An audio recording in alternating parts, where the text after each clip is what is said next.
पाकिस्तान के कौमी तराने बजने पे आपकी टांगों को क्यों कुछ हो जाता है? आपको क्यों ये लगता है कि पाकिस्तान का एहतराम नहीं करना चाहिए? पाकिस्तान को जिस तरह भी तकलीफ दी जाए वो बजा है, मुनासिब है। अगर अफगान क्रिकेट टीम पर दस्ते शफकत ना रखते, आज आप क्रिकेट ना खेल रहे होते। बिलावल भुट्टो ने यह कहा है कि जस्टिस मंसूर अली शाह ही चीफ जस्टिस ऑफ पाकिस्तान होंगे। इमरान खान कह चुके हैं हमें एनओसी मिले, हमें इजाजत मिले ना मिले, लेकिन जलसा तो होगा, लेकिन हम तो भाई दमादम मस्त कलंदर करेंगे। अस्सलाम वालेकुम नाजरीन, मैथ पॉलिटिक्स में खुश आमदीद। मैं हूं आपका मेज़बान आबिद नसीर। नाजरीन, हालात काफ़ी कुशीदा कर दिए गए अफ़गान हुकूमत की जानिब से। अफ़गान कौंसल जनरल ने वो कर दिखाया जो किसी के वहमो गुमान में भी नहीं था। इस पर अली अमीन गंडापुर को कौम से माफ़ी मांगनी चाहिए। हालात ये हैं कि कल रहमतुल्लिल आलमीन नबी पाक सल्लल्लाहु अलैहि वसल्लम के एजाज़ में एक तकरीब रखी गई, जिसको चेयर कर रहे थे अली अमीन गंडापुर। और वहाँ अफ़गान कौंसल जनरल आए और कौमी तराना बजा। सारा हॉल खड़ा हुआ एहतराम में पाकिस्तान के कौमी तराने के। लेकिन अफ़गान कौंसल जनरल ने कहा जनाब हम तो नहीं खड़े होते, हमें कोई एहतराम नहीं है, हमें कोई प्रॉब्लम नहीं है कि हम पाकिस्तान के कौमी तराने पे खड़े हों या बैठे रहें। यानी पूरा हॉल खड़ा हुआ है। अगर मेरा एडिटर आपको वो वीडियो बैक पे दिखा सके।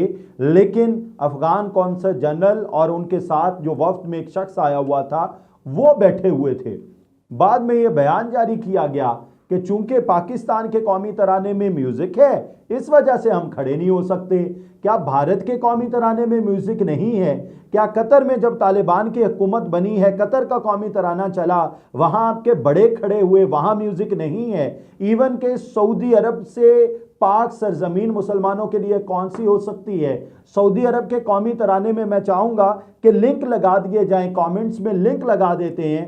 तमाम ममालिक के कौमी तरानों में म्यूजिक मौजूद है। आप वहां जाके खड़े होते हैं।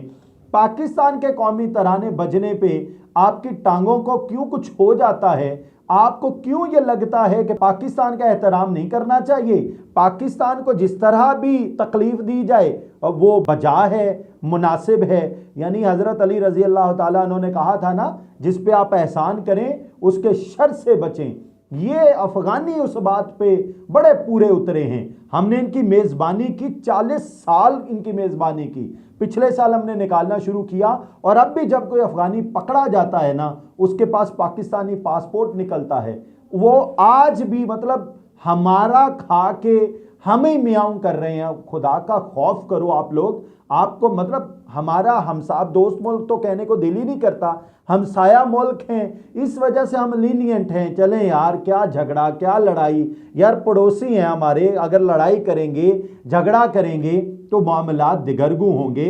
मतलब आप लोगों को अंदाजा नहीं है कि आप लोगों ने कितनी इंसल्ट की है पाकिस्तान की, पाकिस्तानी कौम के कितने दिल दुखाए हैं, कितना प्यार किया पाकिस्तानी कौम ने आपकी मेज़बानी की, आपको 40 साल 50 साल तक सर्व किया और आज आप पाकिस्तान के कौमी तराने पे खड़े नहीं हो रहे। मतलब समझ नहीं आती मौक़िफ़। म्यूजिक का कंसर्न कानों के साथ है, टांगों का उससे क्या ताल्लुक है? अगर आपने म्यूजिक नहीं सुनना था आप हॉल में ही ना आते, आप कह देते जब आपका कौमी तराना बज जाएगा। हमें म्यूजिक से हमारा जो कल्चर है वो मना करता है या हमारा इस्लाम मना करता है। हम बड़े ऑर्थोडॉक्स किस्म के लोग हैं, हमें किसी भी सूरत वो कबूल नहीं है। और जब म्यूजिक बज जाएगा, जब तराना बज जाएगा, जब तराने में मौजूद म्यूजिक बज चुका होगा, फिर हम हॉल में आएंगे। आप हॉल में भी आ गए, आप उसके बाद तमाम लोग खड़े हैं, आप खड़े नहीं हो रहे। तो ये पाकिस्तान की इंसल्ट है। पाकिस्तानी हुकूमत को इस पे सख्त एक्शन लेना चाहिए। अफगान कौंसल जनरल को फौरी तौर पे मुल्क बदर किया जाना चाहिए और उसे नापसंदीदा तरीन शख्सियत करार दिया जाना चाहिए। और पाकिस्तान के तशख़्ख़ुस को जो जो पामाल करे उससे कड़े हाथों से निमटना चाहिए। किसी भी सूरत में इस पर कोई कॉम्प्रोमाइज़ नहीं होना चाहिए। अब मैं आता हूं अली अमीन गंडापुर के जानिब। अली अमीन गंडापुर उन्होंने कहा था मैं जाके अफगान हुकूमत से बात करता हूं। भाई आपकी डोमेन नहीं है, आपकी फील्ड नहीं है। विफाक ने मुज़ाकिरात करने हैं, विफाक ने बात करनी है, आप एमिट टांगा अड़ा रहे हैं। अब इस पर लेना एक्शन, अब करें ना उनसे बात कि आपने ये इंसल्ट की है पाकिस्तान की, आपने पाकिस्तानी अवाम के दिल दुखाए हैं, अब आप मेमना बन के खामोश होकर बैठ गए हैं। ये this is not fair at all. ये वो चीज़ है, जब तक हम पाकिस्तान के तशख्खुस को, लोगों को पामाल करने की इजाज़त देते रहेंगे, पाकिस्तान इसी तरह घटाटोप अंधेरों में धनसता रहेगा। इसकी एक और वजह है, जब घर के फर्द आपस में लड़ते रहते हैं ना, तो बाहर वाले पड़ोसियों को शय मिल जाती है। इनके तो हर वक्त लड़ाई होती रहती है, इनकी कौन सी रिस्पेक्ट है, इनकी कौन सी इज्जत है। ये तो तरामीम के पीछे एक दूसरे से दस्तों गिरेबां हुए हैं, इनकी कौन सी रिस्पेक्ट है। ये जो आपसी लड़ाई झगड़े हैं ना, इनको खुदा के लिए ख़त्म कीजिए, इनका कला कमा कीजिए। ये जब तक आप आपसी झगड़ों से नहीं ना निकलेंगे, आप किसी भी सूरत लोगों के सामने बाइसे तौकीर, काबिल इज्जत नहीं गर्दाने जाएंगे।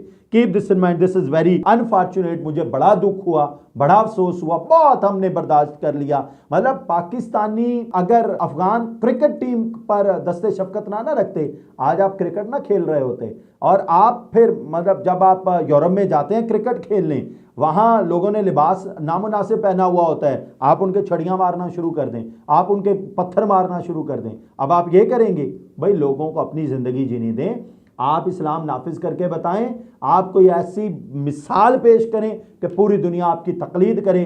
लेकिन इस तरह पाकिस्तान में आके अगर आप इस तरह के बद तहजीबी, इस तरह के बद किरदारी, इस तरह की नाअहली दिखाएंगे, तो आपको किसी भी सूरत माफ़ नहीं किया जाएगा। और मेरी पाकिस्तान हुकूमत से दरख्वास्त है, ये सख्ती से नोटिस लिया जाए और बहुत सख्त रद्द-ए-अमल आना चाहिए, ताकि दुनिया को पैगाम जाए कि हम अपनी इज्जत पे कोई कॉम्प्रोमाइज़ नहीं करते।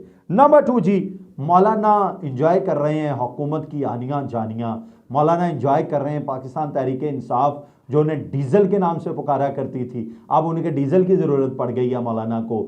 और हुकूमत, वो नवाज शरीफ जिन्होंने ये कहा था कि मुझे वो हुकूमत नहीं चाहिए जिसमें मैं मौलाना के ऊपर तकिया करूं, तो नवाज शरीफ साहब भी इस वक्त बेबस हुए हैं, शहबाज शरीफ साहब इस वक्त बेबस हुए हैं, हुकूमत बेबस है। इवन के जरदारी, एक जरदारी सब पे भारी जो कहा करते थे, वो भी इसमें फेल हो गया। बिलावल भुट्टो जरदारी भी जाके मौलाना साहब को मना नहीं पाए। ये आईनी तरामीम बेसिकली एम्बिगस किस्म का एक मसविदा सबके पास आया और फिर कहा गया ये कच्चा ड्राफ्ट है, ये कच्चा ड्राफ्ट, ये पक्का ड्राफ्ट, ये कच्ची हुकूमत, ये पक्की हुकूमत। पहली दफ़ा कौम ये टर्मिनोलॉजी सुन रही है, लेकिन ये मौलाना साहब मान जाएंगे। मौलाना साहब का ट्रैक रिकॉर्ड है कि वो हमेशा उस सिस्टम के साथ चलते हैं जिनसे उन्हें प्रॉपर किस्म का फ़ायदा हो, जिनसे वो इंजॉय कर सकें इक़्तिदार को। लेकिन इस वक्त पाकिस्तान तहरीक इंसाफ की आंख का तारा हैं मौलाना साहब के। पाकिस्तान तहरीक इंसाफ कह रही है ये जो मौलाना ने स्टैंड लिया ना, इज़ अ फैबुलस, आउटस्टैंडिंग। और अगर मौलाना ये स्टैंड लिए रखा मौलाना ने, तो फिर पाकिस्तान तहरीक इंसाफ मौलाना के साथ है। और जी उसके बाद है पाकिस्तान पीपल्स पार्टी की बात कर लेते हैं। पाकिस्तान पीपल्स पार्टी बड़ी समझदारी के साथ अपना थोड़ा साइड पे होने लगी है इन तरामीम से। बिलावल भुट्टो ने यह कहा है कि जस्टिस मंसूर अली शाह ही चीफ जस्टिस ऑफ पाकिस्तान होंगे और 26 अक्टूबर का दिन देखेगा कि वाकई वही चीफ जस्टिस हैं। लेकिन बिलावल साहब यहाँ स्मार्टली खेल रहे हैं, उन्हें पता चल गया अब ना तो अददी बरतरी हासिल हो रही है, मौलाना की अगर 8 सीटें मिल भी जाती हैं तो फिगर पूरा नहीं होता, और सेनेट में भी अगर मौलाना साहब कर देते हैं हमारे, फिर भी फिगर पूरा नहीं होता। तो इसलिए अब पाकिस्तान पीपल्स पार्टी ये जान चुकी है कि ये इन तिलों में तेल नहीं है, तो इसलिए वो बहुत स्मार्टली खेल रहे हैं। पाकिस्तान पीपल्स पार्टी अगर पीछे हट जाती है इन तरामीम से, तो हुकूमत बिल्कुल भी ये तरामीम करने के काबिल नहीं होगी। और पाकिस्तान तहरीक इंसाफ यहाँ बड़ा ज़बरदस्त स्मैश कर रही है। वो कहती है कि देखा, इनको हुकूमत दी जो कि इनकी बनती नहीं थी, 17 सीटों को बढ़ा के वज़ीर आज़म तक पहुँचा दिया गया, और फिर मरियम नवाज़ जीत नहीं पा रही थी, उनको जतवा के वज़ीर आला बना दिया गया। ये पाकिस्तान तहरीक इंसाफ का क्लेम है। लेकिन इनसे, इन नाअहलों नकम्मों से, जो कि फैसल वावड़ा भी कह चुके हैं कि ये नाअहल और नकम्मे हैं, इन नाअहल और नकम्मों से एक तरमीम नहीं हो पाई। ये जो तरामीम वाला कोई 20 कह रहा है, कोई 50 कह रहा है, वो तो मसवदा आएगा कोई 90 के करीब कह रहा है। जितनी भी तरामीम हैं वो मतलब कोई भी एक तरमीम तब होगी जब हुकूमत को अददी बरतरी हासिल होगी, लेकिन वो नहीं हो पा रही। अच्छा, लास्ट बट नॉट लीस्ट 21 सितंबर को एक दरखास्त मतलब पाकिस्तान तहरीक इंसाफ लाहौर में जलसा करने जा रही है। इमरान खान कह चुके हैं हमें एनओसी मिले, हमें इजाजत मिले ना मिले, लेकिन जलसा तो होगा, लेकिन हम तो भाई दमादम मस्त कलंदर करेंगे। एक दरखास्त दायर की है मिर्ज़ा वहीद रफ़ीक साहब ने।